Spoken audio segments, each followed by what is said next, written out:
depois autorizar a volta para seu porto de origem. Isso evitou a perda de vidas e deu alguma compensação aos proprietários dos navios. Por outro lado, os alemães não estavam em posição de bloquear o comércio britânico, mas podiam legitimamente atacar e afundar navios mercantes dos aliados, garantindo dessa maneira a segurança das tripulações. Um certo número de navios de guerra e navios mercantes blindados foram dispostos para este fim, mas muitos foram rapidamente perseguidos e destruídos. Uma exceção foi o Moeve, mostrado aqui, que afundou 40 navios e não foi afundado até o final da Segunda Guerra Mundial. Isso deixou os alemães apenas com submarinos, mas estes tinham suas limitações.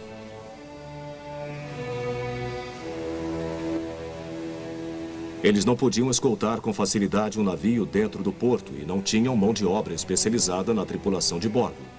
Eles também não podiam garantir a segurança de uma tripulação capturada porque não tinham quartos a bordo. Um capitão de submarino podia prestar socorro para a tripulação de um navio afundado, mas isso deixava seu barco muito vulnerável a ataques.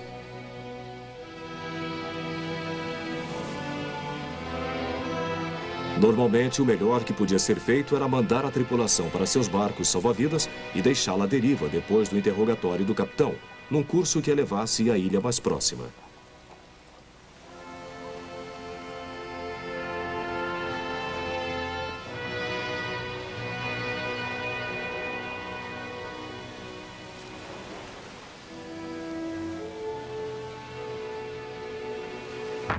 O submarino, então, afundaria o navio, de preferência com tiroteio, para poupar os torpedos.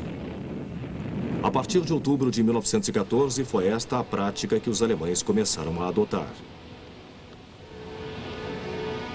Mas qualquer ataque de superfície punha o submarino em risco. A alternativa era o ataque submerso, que geralmente significava atirar sem aviso. A Marinha pressionou para que isso fosse permitido. E no início de 1915, os alemães declararam a política de guerra irrestrita embaixo d'água nas águas que cercam a Grã-Bretanha e a Irlanda.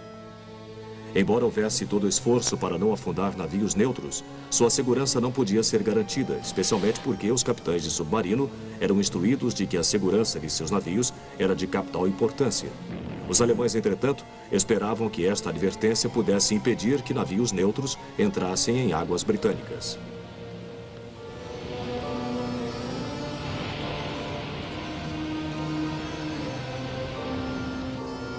Quando os capitães de submarinos registravam o afundamento de navios mercantes, eles passaram a acreditar que tinham uma arma decisiva nas mãos.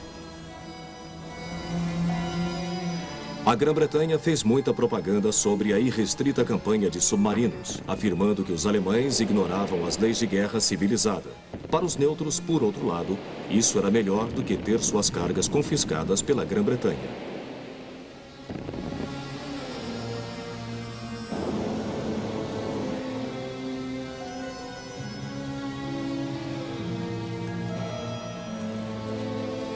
Na realidade, esta primeira campanha irrestrita teve pouco impacto imediato, já que um número limitado de submarinos significava que apenas 2 ou 3 poderiam agir contra o comércio de uma só vez.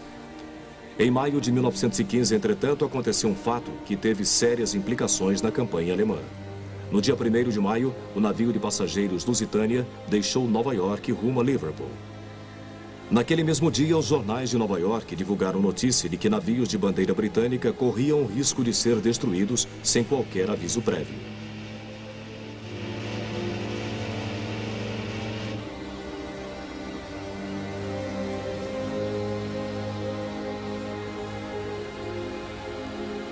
Seis dias depois, na costa sudeste da Irlanda, o navio foi afundado por um único torpedo disparado pelo U-20. Dos 2.000 passageiros a bordo, 1.200 morreram afogados, incluindo 188 norte-americanos. Imediatamente houve um clamor público contra esta atrocidade, tanto da Grã-Bretanha como dos Estados Unidos, onde antes a raiva era voltada principalmente à Grã-Bretanha devido ao tratamento para com os navios neutros. Contudo, o Lusitânia estava carregando mercadorias contrabandeadas em forma de explosivos e munições, apesar das terríveis manchetes. Os norte-americanos logo viram o incidente como mais uma razão para ficar fora da guerra. Usando as palavras do presidente Wilson, a América era orgulhosa demais para lutar.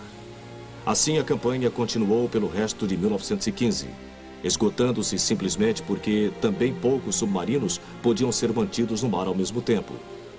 Mesmo a perda de quase 1,3 milhão de toneladas brutas de navios mercantes, 65% das quais da Grã-Bretanha, teve pouco reflexo no comércio.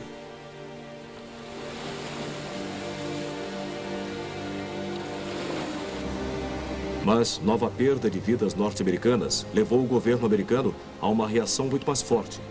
Se os alemães não parassem com esta forma de guerra, os Estados Unidos não teriam outra opção a não ser cortar relações diplomáticas. Receando que isso pudesse levar os Estados Unidos a entrar na guerra, os alemães suspenderam a campanha no Atlântico e no Mar do Norte, e a perda de navios mercantes caiu sensivelmente. Então, eles voltaram para o Mediterrâneo, onde menos navios norte-americanos navegavam.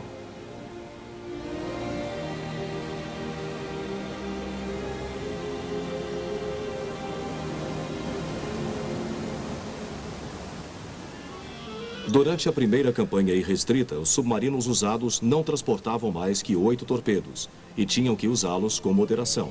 Assim, 80% dos navios ainda eram afundados por tiros e a tripulação normalmente tinha tempo de pegar seus botes. Ocasionalmente, quando o comandante do submarino sentia que não estava em perigo iminente, as cargas eram colocadas a bordo do navio e então detonadas.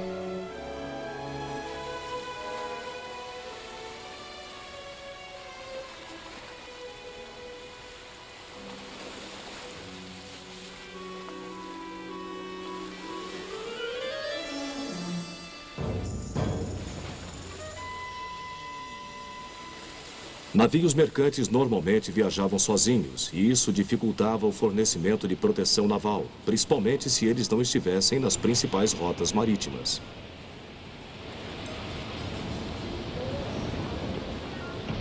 Estudando os ataques de superfície dos submarinos, a Grã-Bretanha desenvolveu uma nova arma anti-submarinos, o Kill Ship. Ele parecia um inocente navio mercante que propositadamente navegava numa área perigosa para submarinos. Quando um submarino vinha à tona, a tripulação fingia entrar em pânico e geralmente começava a pegar os botes. Mas, simultaneamente, os canhões apareciam de repente e disparavam um rápido fogo de barragem. Os kill ships tiveram alguns sucessos, ocasionalmente até capturando um submarino. Mas em 1917, os comandantes de submarinos começaram a ficar atentos a eles.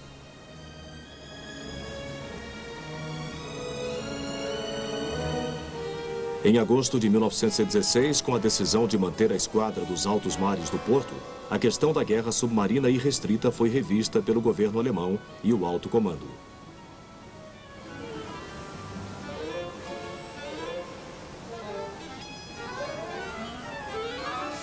O bloqueio britânico à Alemanha tornava-se cada vez mais firme, e a tentativa de esgotar completamente a França em Verdun fracassava claramente.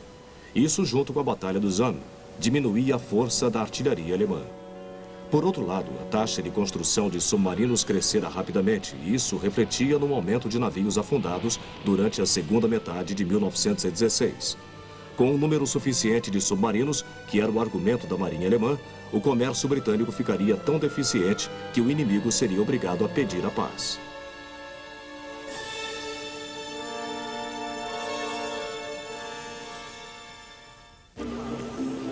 Um fator sobre todos os outros, entretanto, causou um atraso na tomada de uma decisão.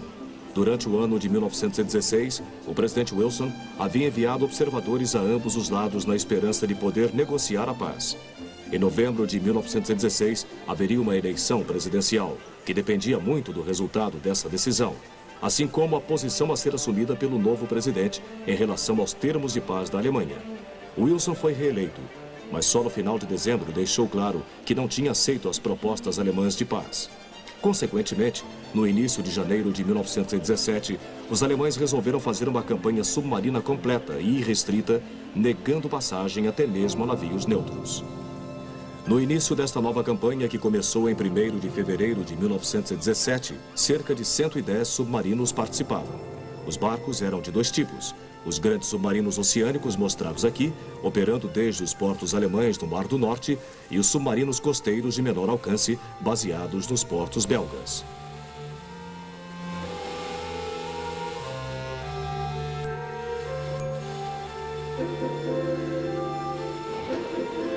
Mas agora a Grã-Bretanha tinha armas novas, além dos navios de superfície, redes e kill ships que estavam perdendo sua eficiência.